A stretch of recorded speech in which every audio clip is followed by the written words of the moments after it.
2010 itu pas pembangunan apartemen sebenarnya. Bukan pembangunan apartemen, ada niatan penggusuran Iya, makam Habib Abdurrahman, mengganggu urusan dia, bangunan. jadi mau dipindah ke jalan. Nggak bisa ini dipindah, Nggak bisa, nggak bisa dipindah. Alat-alat berat yang digunakan untuk memindah nggak bisa, nggak berfungsi, nggak berfungsi. mati. Bulldozer mati. Terjadilah suatu keajaiban yang datangnya dari Allah Subhanahu wa taala. Ada 33 titik mata air Di di sekitar makom. makam Habib Abdurrahman. Itu kalau kita pikir, kita uruk, mungkin nggak akan terjadi lagi. Ternyata nggak bisa. Nggak bisa, ternyata nggak. Jadi kita bikinin tempat di situ, air tetap mengalir dan melimpah. Sampai kalau waktu itu ya, seperti Lapindo. Oh.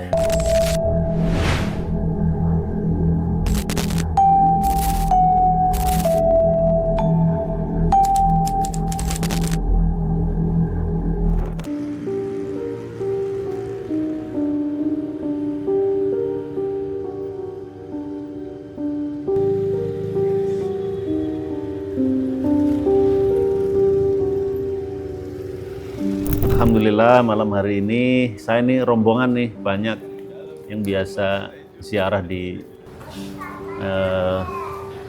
Habib Abdurrahman di sini, dan sekaligus pengen tahu sejarahnya supaya nanti bisa yang lain tahu sejarah Habib Abdurrahman bin Al-Habsyi di sini bin Ali. Jadi kalau berkenan Habib Amin, tolong diceritakan ini beliau ini sosoknya seperti apa? Yang pertama, beliau adalah seorang pahlawan. Pahlawan. Pahlawan bangsa Indonesia yang milik bangsa Indonesia. Pahlawan Indonesia milik bangsa Indonesia. Jadi siapapun itu, dia bangsa Indonesia, Habib Abdurrahman miliknya. Ya. Bukan hanya milik keluarga ataupun umat Islam. Milik bangsa Indonesia. Karena beliau adalah seorang pahlawan. Pada zaman itu seorang panglima. Panglima perang. Iya. Dan sahabat beliau dalam satu perjuangan, yang pertama Raden Saleh. Pelukis terkenal. Iya, pelukis terkenal sekaligus ipar beliau. Ipar. Jadi adiknya Raden Saleh dinikah dengan Habib Abdurrahman. Masya Allah. Itu yang sebelah pusaranya. Syarifah Hababah Ragaya binti Husain bin Awad bin Yahya. Raden Saleh itu Habib bin Yahya. Oh, Raden Saleh itu Habib bin Yahya. Iya, tapi memang waktu zaman itu para habaib untuk menutupi disembunyikan. Kenapa ya? Karena di zaman Belanda memang yang dia dalam incaran Belanda tuh kita tahu semua sejarah, ya ini bangsa Arab. Iya, benar. Sekaligus ipar beliau nih Raden Saleh. Itu yang pusarannya di sebelah Habib Abdurrahman.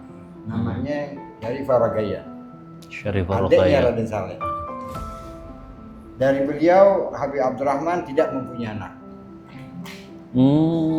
Nggak ada keturunannya. Dengan Syarifah Rughaiyah nggak punya keturunan. Dan Habib Abdurrahman menikah dengan seorang Betawi. Nikah yang kedua. Setelah beliau wafat. Istrinya nikah lagi beliau di Betawi, di daerah Kampung Melayu Pulo. Nyi Salma. Ya. Dapat kurnia anak 2. Yang pertama Habib Ali Kuitang. Ya. Dan yang kedua Habib Abdul Qadir. Ini dalam silsilah. Ya. Dan Habib Ali bin Abdurrahman anak yang paling tua. Kalau kita tahu juga sejarah Habib Ali mempunyai anak 7. 2 laki-laki, 5 perempuan. Dan Habib Abdul Qadir adiknya Habib Ali tidak mempunyai anak laki-laki kecuali anak perempuan 3. Jadi Habib Abdurrahman bin Abdul Al-Habsyi dilanjutkan dengan putranya Habib Ali bin Abdurrahman, dan Habib Ali bin Abdurrahman dilanjutkan dengan putranya yang pertama Habib Abdurrahman bin Ali. Yang paling kecil Habib Muhammad bin Ali yang kita tahu. Kuitang. Kuitang. Oh, iya, iya. Jadi Kuitang Cikini itu satu garis langsung. Satu garis langsung. Dan setiap Jumat Habib Ali berziarah kepada beliau. Ke ayahnya. Ke ayahnya. Ayahnya. Dari Kuitang dan naik beca dengan keluarganya ziarah kemari. Dan dulu bukan seperti ini bangunannya. Kalau anda tahu. Joglo, Jawa. Joglo Jawa. Joglo Jawa. Ini bangunan baru berarti ini? Ini bangunan baru. Di bangunan baru dengan keadaannya subhanallah mempunyai hikmah. Dengan kejadian tahun 2010 seperti ini.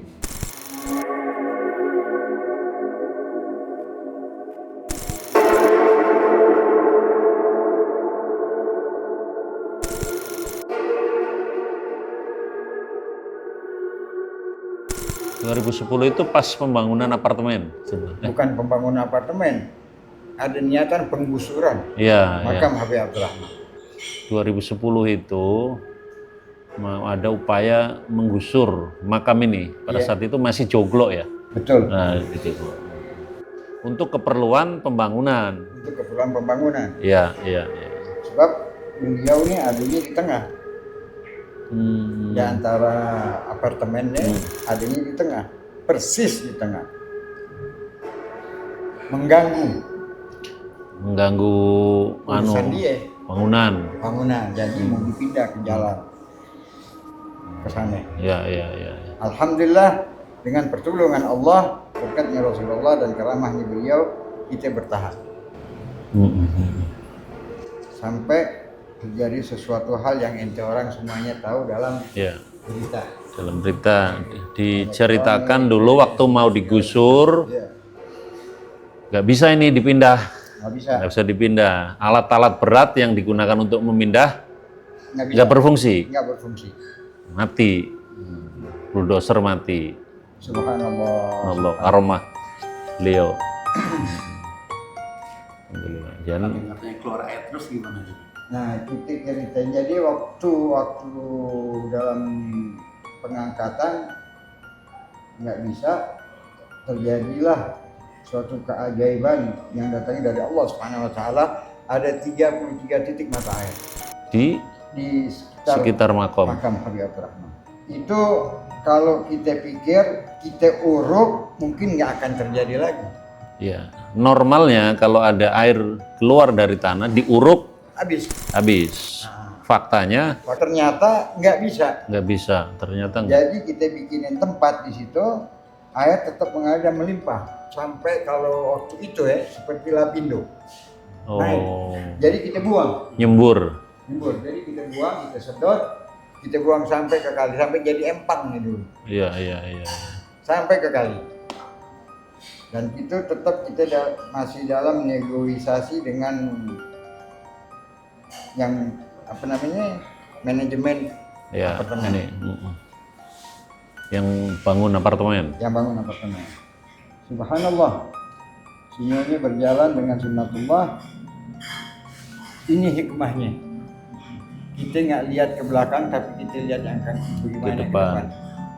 Alhamdulillah, jadi orang tahu. Iya. Dan banyak orang mempunyai manfaatnya. Banyak orang jadi silaturahmi. Iya.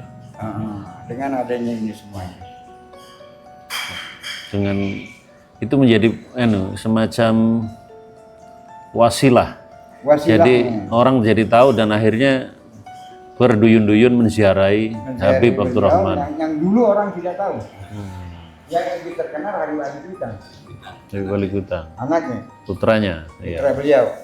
Sebab beliau meninggal tahun 1879. 1879.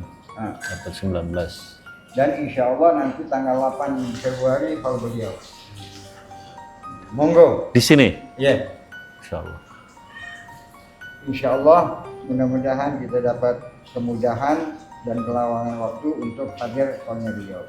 Jangan datang jika perlu, tapi setelah keperluan hasil orang suka melupakan. Dan biasa. Tapi alhamdulillah subhanallah Ini udah banyak cerita-cerita yang macam-macam. Yang hal-hal yang ini bukan nalar kita. Ya. Tapi memang ini kenyataan. Alhamdulillah. Dan sampai detik hari ini airnya masih tetap ada. Digunakan untuk apa? Minum, mandi, wudhu dan segalanya. Kita kalau minum air biasa nggak pakai dimasak lagi, langsung cor. Iya, iya. Alhamdulillah. Pernah dicek gitu? Secara lab? Bukan dicek lagi, antum mau cek, monggo. Orang Perancis ngecek. Dibawa ke lab? Bawa ke lab, semuanya pada ngecek. Masing-masing ngecek, masing-masing hasilnya lain-lain. Dan subhanallah semuanya bilang ajib dan ajaib. Layak minum. Bukan lagi layak minum, ini bisa dijadikan obat. Sehat. Sehat. Diserap dengan tubuh lebih dari segala-gala air mineral biasa. Banyak ada juga orang yang ingin kita usaha. Oh. Jual air, aneh enggak? Manusia enggak? Ada yang coba merayu. Airnya jual dong. Jual. Kayak Zam-Zam. Kayak ini. Di packing. Ya, di packing. Oh enggak. Ente mau ambil satu truk, ente ambil boleh. Alhamdulillah, kita bukan mencarinya dari ini keberkahan dari Keberkahan. Allah Ta'ala. Ini semua keberkahan dari Allah dan untuk umatnya, manusia semuanya. Yang Cina, yang Kristen, yang Konghucu, yang segala macam, yang Buddha datang kemari. Makanya disebut tokoh nasional. Tokoh nasional. Tokoh. Dan ini ada di perpustakaan nasional. Ditulis. Sejarah beliau. Sejarah beliau. Sebagai pahlawan dulu jejak perjuangannya dulu berarti melawan Belanda. Melawan Belanda. Melawan Belanda. Mempertahankan Republik Indonesia dan sampai ke Sulawesi. Sempat sampai ke Sulawesi? Iya. Jawa, Madura, Sulawesi, Kalimantan. Bawa pasukan? Atau Bawa pasukan, nggak bawa pasukan, ya, tapi dakwah ya. Dakwah dalam subhanallah dan sekaligus menjadi panglima. Panglima. Sampai di Sulawesi diberikan baju kerajaan. Oh. Mahkota. Itu yang beliau pakai, itu kerajaan dari kerajaan Sulawesi. Dan ini yang kita dapat, jangan salah paham, ini yang kita dapat repro. Yang ini repro, yang beredar. Yang beredar. Aslinya itu Raden Saleh yang lukis. Oh, oke. Jadi lukisan di foto. Lukisan asli adanya di Belanda. Belum dibalikin ini Belanda. Di Belanda. Jadi Oh. kita dapat ini semua retronya dari Museum Belanda. Lukisan-lukisan Raden Saleh. Mudah-mudahan dibalikin itu. Nah, itu punya kita. Gitu ya. Ya, alhamdulillah kita ini jadi tahu perjuangannya dan mewarisi jalan dakwah, jalan perjuangannya beliau. Dilanjutkan dengan Habib Ali. Habib Ali, ya. Sebagai pahlawan pada zamannya. Ya. Sebab Bung Karno 3 bulan atau 4 bulan di rumah Habib Ali. Iya, iya, iya. Dalam waktu penyerangan ada masalah itu Habib Bung Karno sendiri tinggal dan diamankan di rumahnya. Dan yang menentukan hari kemerdekaan atas musyawarah kepada Habib Ali. Konsultasi dengan Habib Ali. Ya. Oh, jadi 17 Agustus itu ketemu tanggal itu ya Soekarno konsultasi dengan Habib Ali Kuitang. Bukan hanya kemerdekaan, saya kemarin ziarah ke makamnya Guru Marzuki di Jatinegara. Itu menurut Duriah beliau juga Habib Ali berperan penting dalam berdirinya NU di Jakarta. Betul. Dan terjadinya NU atas restunya Habib Ali. Ya, restunya Habib Ali. Ketika Kiai Hasyim Asy'ari meminta Guru Marzuki untuk bikin NU di Jakarta, Guru Marzuki minta sowan dan minta izin lah pada Habib Ali. Fadhal diminum. Ini air langsung. Air langsung. Bismillahirrahmanirrahim.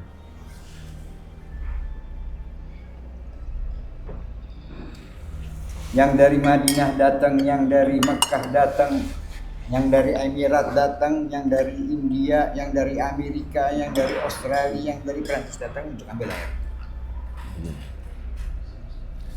Istilah sekarang ini air udah viral. Udah viral ini. Kalau Anda tanya dengan orang Madinah dan orang Mekah, kifal ma, bagaimana air? Wallahi ya Muhammad, syaribna talazzatu bil zat Zamzam. Ane minum ini air sebagaimana ane minum air Zamzam. Jadi masing-masingnya. Subhanallah. Iya, Mi. Ini. Rasanya lain ini. Kenapa? Kayak Zamzam. Iya. Subhanallah. Dan yang ajaib lagi, ane sih nggak tahu nih. Pas nanya orang kabar datang orang dari Banjarmasin dari mana. Tapi waktu saya pergi naik pesawat di stop, dibilang ini orang-orang dari Jakarta kok bawa Zamzam. Yang saya tahu Zamzam ini dari Mekah. Dari Mekah. Ini yang apa namanya? Kayak Indah. Apa namanya? Bukan yang X-ray. X-ray imigrasi. Imigrasi. Enggak Pak, saya bukan bawa Zamzam, saya bawa Cikini, air Cikini. Enggak, bagaimana Zamzam katanya? Orang air Cikini kok. Nah, jadi ini orang nih dijelasin sama si operator nih. Ini Pak, ini botol Zamzam. Ini botol aqua biasa. Lain kan? Lain. Nah, sekarang yang air Bapak dengan air Zamzam coba bawa sama. Makanya saya ngomong, kenapa pada bawa air Zamzam? Si orang Soekarno.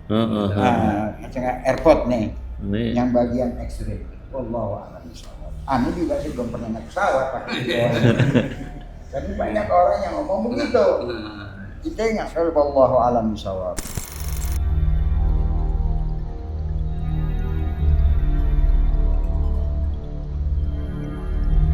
Ya, jadi ini yang tadi dijelaskan oleh Habib Muhammad Amin, air yang memang muncul secara otomatis dari tanah ini, jadi dan tidak berhenti, kencang sekali. Dan air ini konon sudah diperiksa, diteliti banyak lab, dan secara kualitas air ini seperti air Zam-Zam, jadi higienis, sehat dan menyehatkan.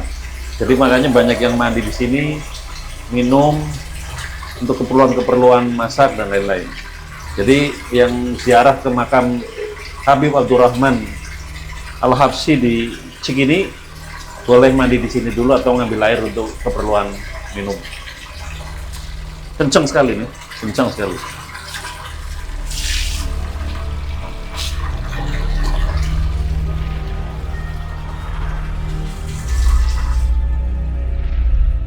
اللهم صل على سيدنا محمد وعلى ال سيدنا محمد رضي الله تبارك وتعالى عن كل صحابه رسول الله اجمعين. امين يا الله. اللهم صل صلاه كامله وسلم سلاما تاما على سيدنا محمد الذي تنحل بالعقد وتنفرج بالكرب وتقضى بالحوائج وتنال بالرغائب وحسن الخواتم ويستسقى الغمام بوجه الكريم وعلى اله وصحبه في كل لمحة ونفس آمين يا الله. كل معلوم الله. اللهم صل صلاة تنجينا بها من جميع الأحوال آمين. والآفات وتقضي لنا بها جميع الحاجات. آمين. وتقضي لنا بها جميع الحاجات. آمين. وتقضي لنا بها جميع الحاجات. آمين. اللهم اغفر لهم وارحمهم وعافهم واعف عنهم. آمين. اللهم أنزل الرحمة والمغفرة على أهل القبور آمين. من أهل لا إله إلا الله محمد رسول الله صلى الله عليه وسلم. آمين. اللهم أرنا الحق حقا فارزقنا اتباعه وأرنا الباطل باطلا وارزقنا اجتنابه. آمين. ربنا آتنا في الدنيا حسنة آمين. وفي الآخرة حسنة وقنا عذاب النار. سبحان ربك رب العزة عما يصفون وسلام على المرسلين والحمد لله رب العالمين.